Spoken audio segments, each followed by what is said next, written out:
Bismillahirrahmanirrahim. Alhamdulillahirabbil alamin. Wa bihi nasta'in ala umuri dunya waddin. Wassalatu wassalamu ala asyrafil anbiya'i wal mursalin. Sayyidina wa maulana Muhammad khataman nabiyyin wa ala alihi wa sahbihi ajma'in. Amma ba'du.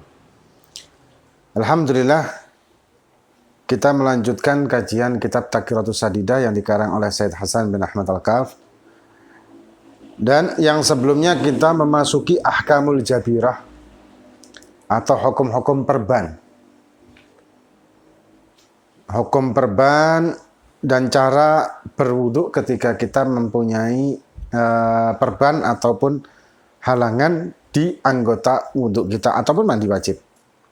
Semisal perban, gips atau apa sajalah yang menutupi luka kita. Nah, sekarang al-hukmu idza arada an yusalliya fardhan akhar wa huwa ala tuhrin min qabl. Sekarang hukum apabila ingin sholat fardu lain, fardu yang kedua, dan dia masih suci ya, dari wudhu dan tayamum yang sebelumnya. Jadi wudhu dan tayamum yang sebelumnya karena ada perban tersebut, dia wudhu kemudian dia tayamum dan belum batal, kemudian masuk fardu selanjutnya. Apa yang dilakukan? Dikatakan yang pertama fil wudu, kalau dalam wudu alaihi ayatayammama faqat indan Nawawi. Cukup tayamum lagi, tayamum tok. Tidak perlu pakai wudu ya. Ya, jadi kalau dia itu masih punya wudu, kemudian masuk fardu selanjutnya, fardu berikutnya. Misalkan dia tadi wudu dan tayamum di sholat maghrib. Kemudian ketika masuk isya, dia belum batal wudunya. Apa yang harus dilakukan? Menurut Al-Imamun Nawawi, cukup tayamum lagi. Hanya tayamum aja, tidak perlu wudu.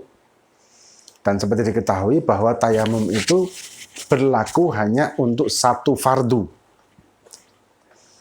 Tapi menurut Imam, dan ini mu'tamad, tapi menurut Imam Ar-Rafi'i, yatayammamu wa yu'idu ghasl a'dha'i allati min ba'dil adwin alladhi alaihi satir. Tapi kalau menurut Imam Rafi'i sebaliknya, dia tayamum dan mengulang membasuh anggota wudhu yang setelah adanya perban itu. Misal, orang tersebut tangannya yang digips sebelah kanan.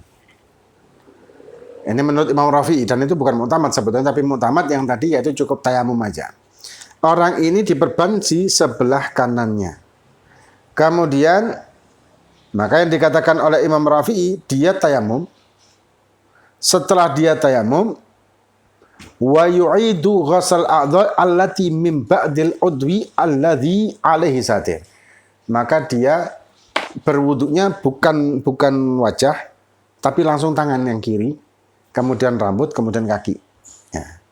Kenapa? Karena satirnya tadi ada di tangan yang sebelah kanan. Atau misalkan perbannya itu ada di kaki kanan. Digips kaki kanan kita keseluruhan. Maka kita tayamum. Setelah tayamum, membasuh kaki kiri aja. Yang wajah, tangan, rambut nggak perlu. Itu menurut Al-Imam Rafi'i. Dan itu pendapat kedua setelah Imam Nawawi. Kalau Imam Nawawi mu'tamad, pendapat yang pertama, beliau menyatakan cukup tayamum lagi tanpa perlu wudhunya. Karena wudhunya belum batal dalam hal ini. Kemudian kalau di mandi wajib. Jadi tayamumnya tadi, mandi dan tayamum yang pertama tadi karena mandi wajib. Karena hadas besar. Maka ya tayammamu faqat bil ittifaq. Maka cukup tayamum aja, tidak perlu mandi lagi. Jadi ada orang,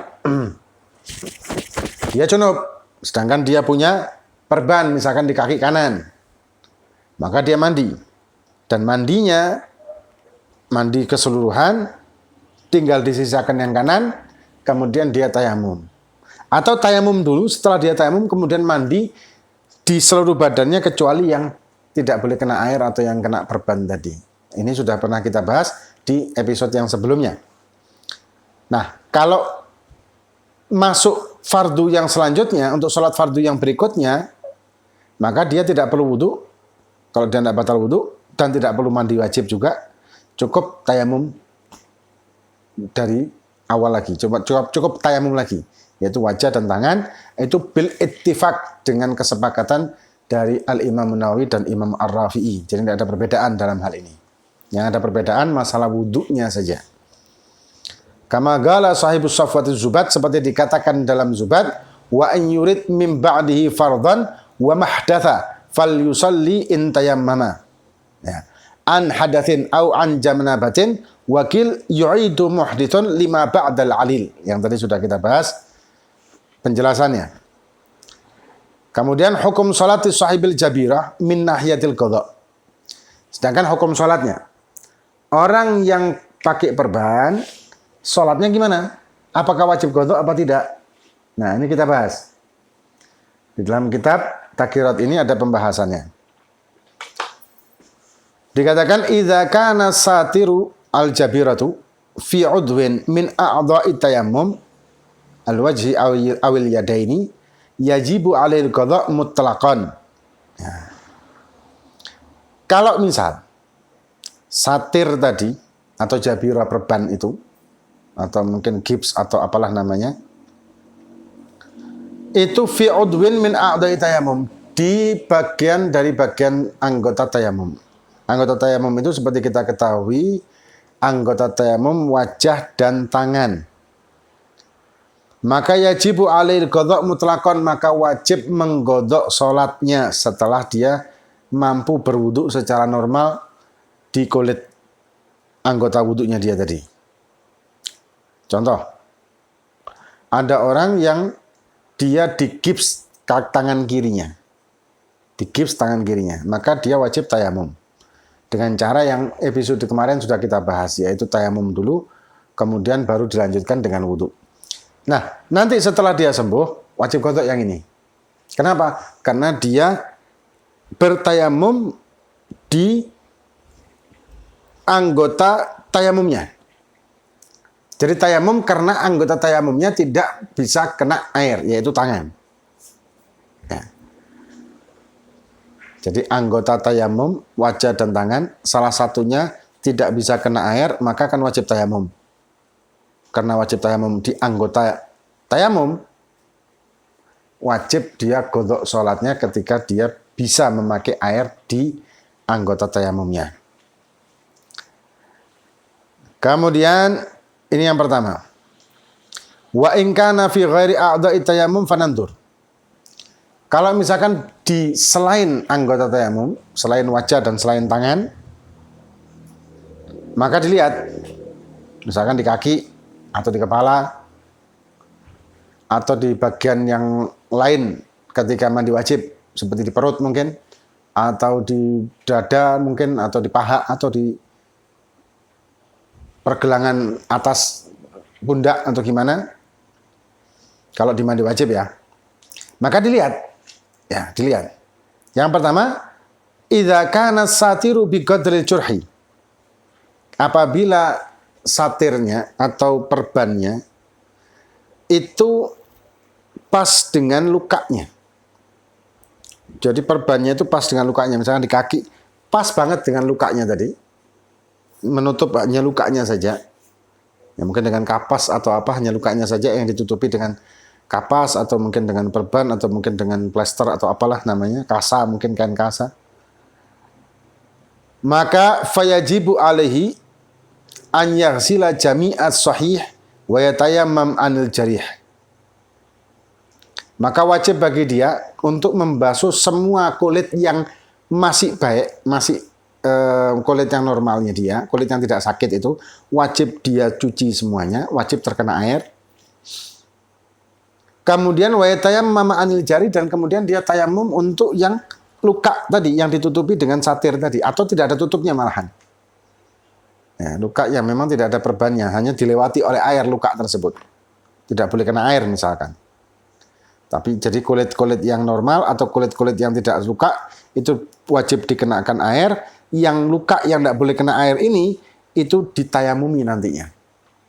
Kemudian wayam sah ala satir biturab. Kemudian kalau dia ada perbannya, ada plasternya atau perbannya, itu diusap dengan debu. Diusap dengan debu.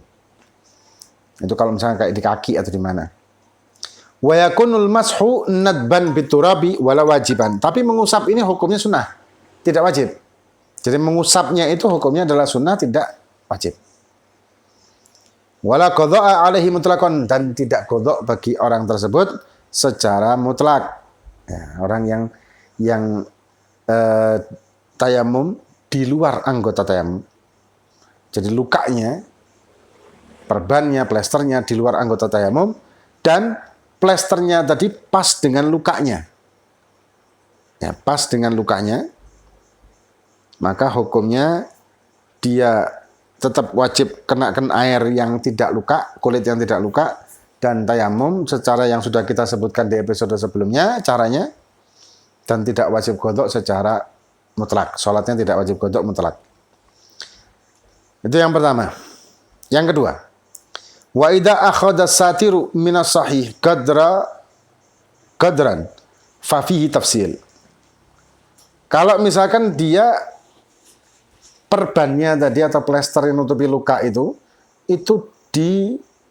memakan juga atau menutupi juga kulit yang masih sehat. Bukan kulit yang luka tapi kulit yang sehat. Bagaimana hukumnya? Ada perinciannya. Yang pertama, idza akhadha minas sahih qadral istimsak. Kalau misalkan cuman untuk nempelkan lemnya saja atau plesternya, hanya menempelkan lemnya atau plesternya di situ di kulit yang tidak luka supaya nempel menutupi lukanya. Wa wada'ahu ala taharah, dan waktu nempelkannya ini dia dalam keadaan suci dari hadas besar ataupun kecil, fala yajibu 'alal qadha' kadzalik, maka tidak wajib mengqadha'inya secara mutlak. Ya. Itu yang pertama. Yang kedua, wa idza akhadha minas sahih qadral istimsak faqat. Sama. Jadi cuman nutupi tempat yang kulit tidak luka itu sebatas untuk nempelkan lemnya perban atau lemnya plester tadi. Tapi wa wada'ahu ala ghairi taharah, tapi waktu nempelkannya itu dia dalam keadaan tidak punya wudu atau tidak suci dari hadas. Au akhadha minas sahih ziyadatan ala qadri istimsak, atau perbannya tadi, plesternya tadi melebihi yang seharusnya. Maksudnya melebihi batas dari batas nempelkannya plester itu di atas luka. Jadi berlebihan.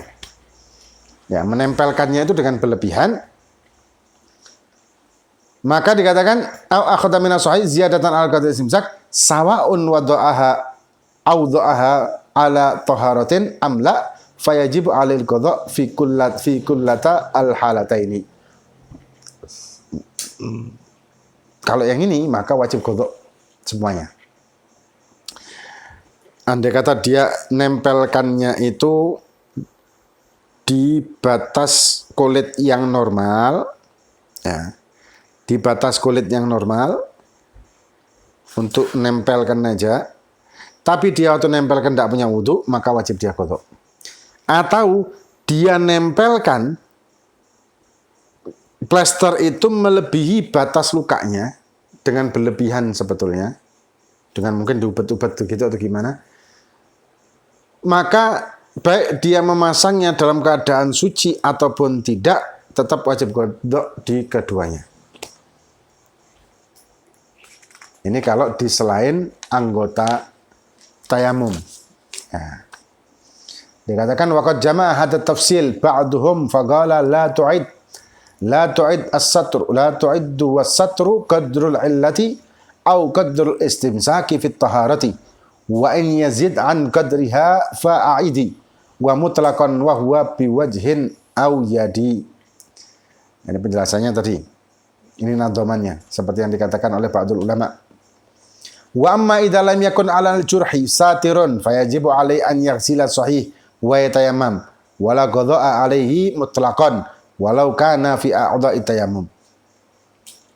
Apabila wa amma idza lam yakun 'alal jurhi satirun, di atas luka itu tidak ada perban, tidak ada plester, tidak ada penutup luka, ya. Fayajibu maka wajib 'alaihi an yaghsila sahiha, wajib untuk mencuci yang kulit yang normalnya aja, wa yatayammam dan bertayamum.